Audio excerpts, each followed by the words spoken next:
Graciano Lopez Haina was born in Jaro, now a part of Iloilo City, on December 18, 1856.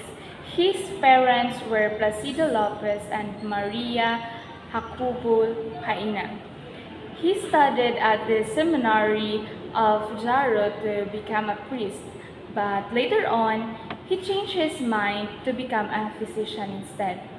He was observant and saw the injustices, immorality, and greed of the friars and civil officials.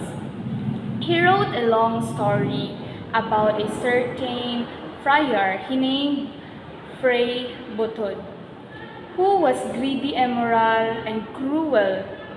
The story was circulated in Iloilo, and soon the friars hated him for it. He went to Manila to escape persecution and continue his studies, but the Spanish authorities harassed him, which compelled him to secretly sail for Europe in 1880. In Spain, he studied medicine, but later on gave it up and devoted his time and energy to writing articles. In 1989, he founded the fortnightly newspaper La Solidaridad, or Solidarity. Solidarity means unity or agreement of feelings or action, especially among individuals with a common goal or interest. And he became its first editor. According to his editorial, the aims of the newspaper were the following. First is to fight reaction. Second, to stop all efforts to keep the Philippines. Third, to extol liberal ideas. And fourth, to defend the progress. The newspaper became the propaganda arm of the Filipino reformists in Spain. Copies were sent secretly to the Philippines and distributed to educated Filipinos.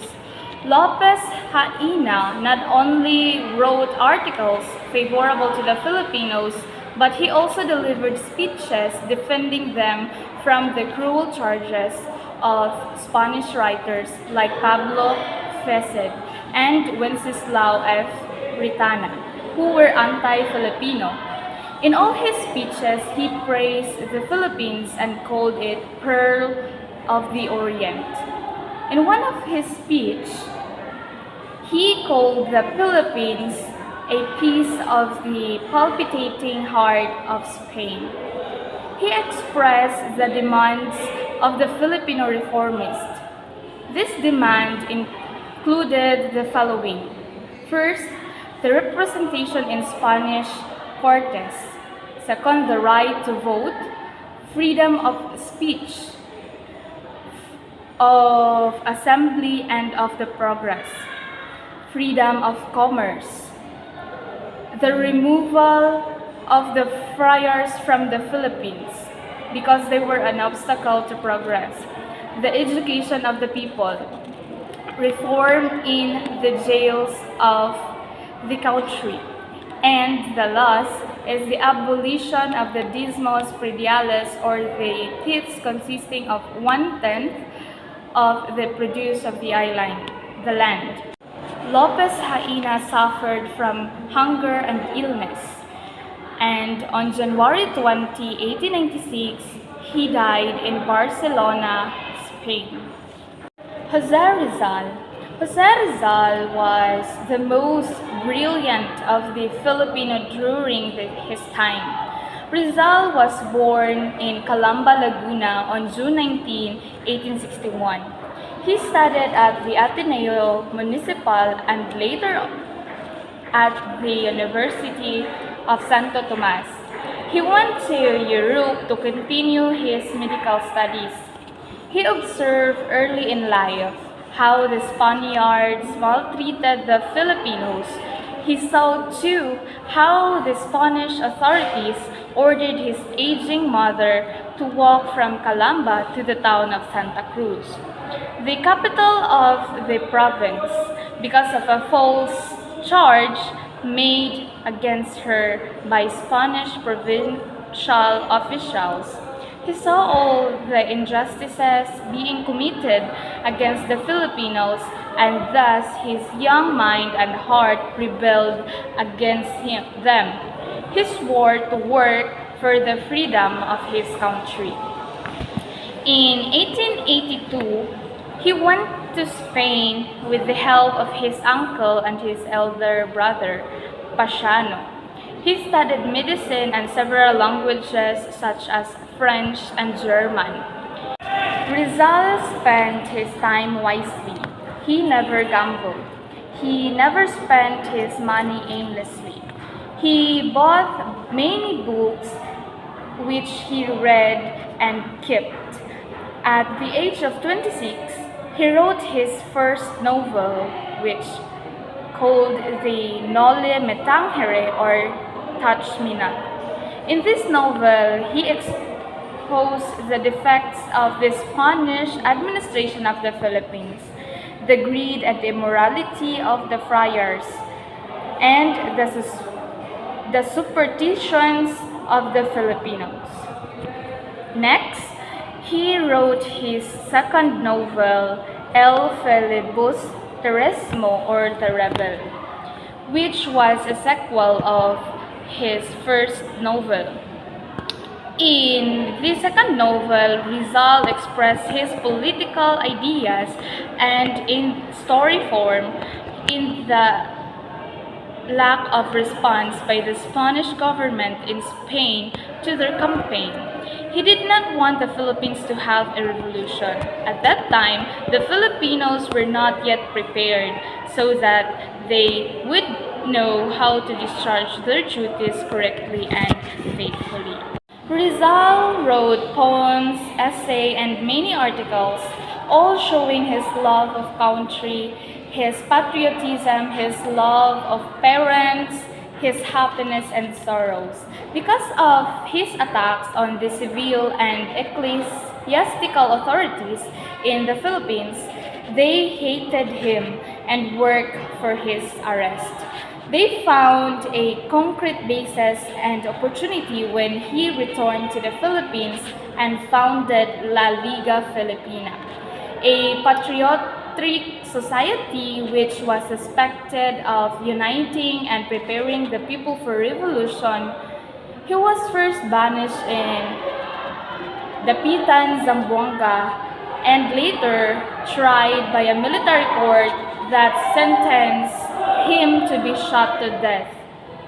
He was executed on Bagumbayan Field, now is the Luneta or the Rizal Park, on December 30, 1896.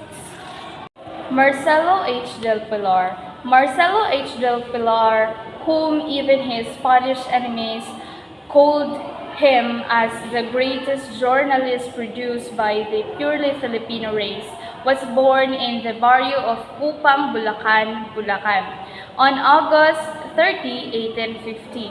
He studied at the College of San Jose and later on at the University of Santo Tomas, where he finished his law studies in 1880. In this same year, he began his campaign against the abuses of the friars and the Spanish civil officials. He spoke in meetings, especially in the crowded cockpit, where the common people heard him criticize the friars. In 1882, he founded the Tagalog-Spanish newspaper, Diaryong Tagalog, which, although short-lived, published suggestions on how to improve the administration of the country. It is also published mild criticisms of the Spaniards. Mild because there was no freedom of the press and of speech during the Spanish times. In 1888, the Spanish friars of Bulacan persuaded the Spanish officials of the province to arrest Del Pilar, but his admirers warned him about the order for his arrest, and so he secretly left for Spain. A year after his arrival in Spain, he became the editor of the La Solidaridad. Thereafter, he became its guiding spirit. He not only edited the newspaper, but he also wrote many articles and editorials. Two of his books in Spanish which became famous were La Soberanía Monacal en Filipinas, or Monastic Sovereignty in the Philippines, and La Philocracia Filipina, or in English, Philocracy in the Philippines. Unlike the Rizal and the other reformists, Del Pilar wrote in the language of the masses. He wrote, "Kaingat kayo, dasalan at tuksuhan, kadakilaan ng Diyos, sagot ng Espanya sa hibig ng Pilipinas," and many others. These writings in Tagalog were truly enjoyed by the masses. Due to his heavy work and lack of proper food, Del Pilar contracted the disease of tuberculosis. During winter, when it was very cold in Spain, he would pick up cigarette butts on the streets of Barcelona and smoke them to keep him warm. He wanted to return to the Philippines because he believed that the campaign of reforms was a failure and that it was time to shift to revolutionary actions. But unfortunately, he died on July 4, 1896. La Liga Filipina. In 1892, Rizal returned to the Philippines. On his way home, he passed by Hong Kong and stayed there for some time. During his stay in the British colony, he prepared a constitution of a society. Soon after his return to Manila, he proposed the establishment of a civic society. In a meeting held on the night of July 3, 1892, Rizal and a group of patriotic Filipinos, including Andres Bonifacio, founded the Society La Liga Filipina. The following officers were elected: Ambrosio Salvador as the president, Agustin de la Rosa as the fiscal, Bonifacio Arevalo as the treasurer, and Diodato Arellano as the secretary. La Liga Society aims according to its constitution. First is to unite the whole archipelago into one strong body. Second is to give mutual protection of all the members in case of necessity. Third is to encourage agriculture, commerce, and education. Fourth is to defend members against any kind of violence and injustice. And lastly, to study and apply reforms. To carry out these aims, the society was to be governed by a Supreme Council, a Province Council, and a Popular Council. The society was civic in nature, but even then, the Spanish authorities considered it dangerous. They saw in La Liga Filipina an organization capable of uniting the Filipinos for self-sufficiency and defense. On the night of July 6, the Governor-General ordered to arrest of Rizal. He was detained in Fort Santiago pending deportation to the Pitan Zamboanga. As a consequence of his arrest, the Liga died a natural death. Some patriotic members revived it, but it lasted for only a few months. With the death of the revived Liga, the members quarreled among themselves. Some of them founded another patriotic society, the Cuerpo de Compromisores. Why the reform movement failed? The campaign to introduce reforms waged by patriotic Filipinos in Spain and in the Philippines failed. It is true that some laws beneficial to the Philippines were passed, such as the Maura Law of 1893, which provided for the reorganization of local government, the law for the compulsory teaching of Spanish in all schools, and laws introducing reforms in the judiciary. However, these laws were not implemented.